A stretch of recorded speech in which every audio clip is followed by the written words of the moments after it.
This lesson is about the DTD, the Document Type Definition of XML. The document definition language is actually a part of XML, and you can include the document definition information at the top of an XML document, or you can refer to the DTD in another document somewhere out on the internet. The text you are looking at is the DTD of the web app XML page used inside WAR files. As you can see here by the top line, this is itself an XML document, but this document contains only the dictionary definitions.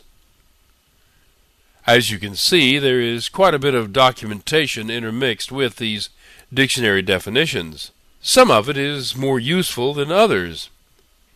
Here is the first element defined in the dictionary. This is the main tag. The name of the tag is defined as web app.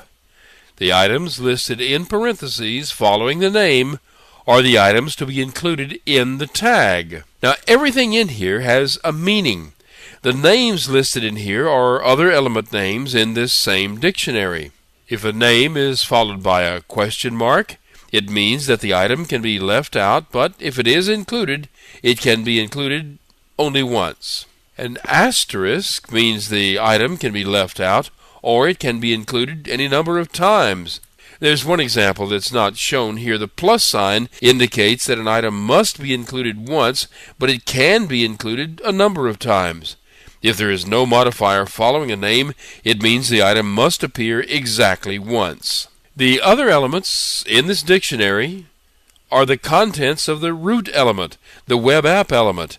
This is the definition of the icon tag. The icon tag contains a small icon and a large icon, but you can see that you can only have one of each and that each is optional. Here is the definition of the small icon tag. Now, it doesn't contain any other tags. It contains something called PC data. That #PC data keyword indicates that this tag contents can be free-form text. In this case, the text can be the file name of an image file containing the icon, but this same specifier is used for any tag that has textual content. For example, you see here the display name of the servlet and the description of the servlet. Both are identified as having PC data.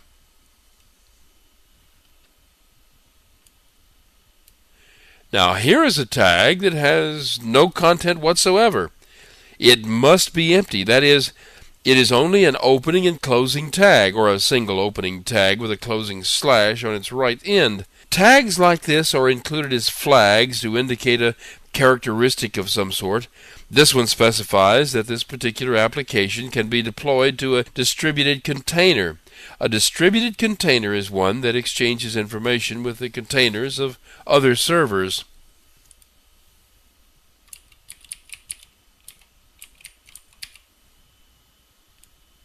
Here is a tag with a choice. Placing a comma between choices means and. Both items are included. The vertical bar is an or. Either one or the other is included. You see here that using nested parentheses is necessary to make this work correctly when it's combined with an and. You can have a whole series of items joined by ors, and you only are required to include one of them.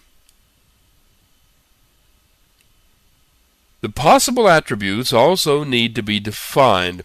Here you see the list of attributes for the tags. In this example, each tag is assigned as accepting an attribute named ID, with a lowercase name ID. It is of the data type ID, that's the uppercase name for the data type. The keyword #implies means that inclusion of this attribute is optional.